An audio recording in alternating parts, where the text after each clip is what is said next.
Feberlik kompaniyasining muhim biodobavkalaridan biri bo'lgan kalsiy K2.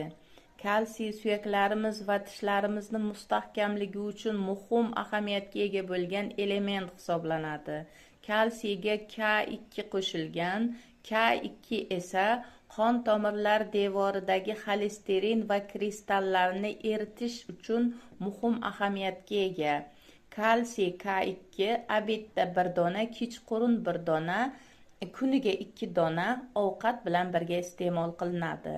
Kalsiy K2 ni suyaklarga 100% so'rilishini ta'minlovchi narsa D vitamini hisoblanadi.